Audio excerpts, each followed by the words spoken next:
Hi friends, welcome back to യാമീസ് world.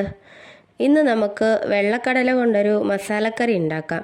ചപ്പാത്തിക്കും പൂരിക്കും അപ്പത്തിൻ്റെയും ഒക്കെ കൂടെ കൂട്ടാൻ പറ്റിയൊരു അടിപൊളി കറി.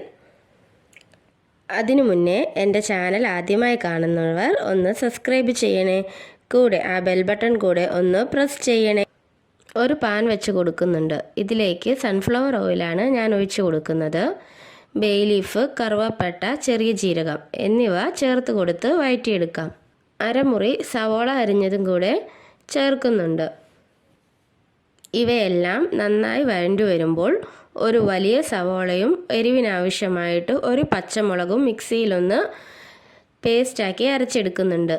ഇഞ്ചി വെളുത്തുള്ളി പേസ്റ്റ് ചതച്ചതും കൂടെ ചേർത്ത് കൊടുത്ത് നമ്മൾ അരച്ചു വച്ചിരിക്കുന്ന സവോളയുടെ പേസ്റ്റും കൂടെ ചേർത്ത് നന്നായി ഇളക്കി യോജിപ്പിക്കാം. ഒരു വലിയ തക്കാളിയും കൂടെ അരച്ച് പേസ്റ്റാക്കി ചേർക്കുന്നുണ്ട്. വെള്ളമെല്ലാം നന്നായി വറ്റി വരുന്നത് വരെ ഇളക്കി കൊടുക്കണം.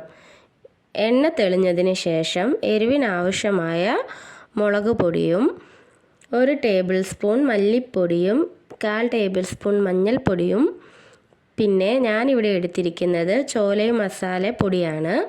അതൊരു 2 ടേബിൾ സ്പൂണും കൂടെ ചേർത്ത് കൊടുക്കാം. ഇവയെല്ലാം ചേർത്ത് നന്നായി ഇളക്കി യോജിപ്പിക്കുക. ഇനി തലേന്ന് രാത്രി വെള്ളത്തിൽ ഇട്ട് വെച്ച വെള്ളക്കടല ഉപ്പ് ചേർത്ത് കുക്കറിലിട്ട് ഒന്ന് കൂവിച്ചെടുക്കാം. വേവിച്ചെടുത്ത വെള്ളക്കടലയും കൂടെ അതിൻ്റെ വെള്ളവും ഒഴിച്ച് നന്നായി ഇളക്കി യോജിപ്പിക്കുക. പാകത്തിനുള്ള ഉപ്പും നിങ്ങളുടെ കയ്യിൽ മല്ലിയില ഉണ്ടെങ്കിൽ കുറച്ച് മല്ലിയിലയും കൂടെ ചേർത്ത് കൊടുക്കുക. ഇത്രയുമായ നമ്മുടെ ചോല മസാല റെഡിയായി. എല്ലാവരും ഇങ്ങനെ ഒന്ന് ട്രൈ ചെയ്ത് നോക്കണേ.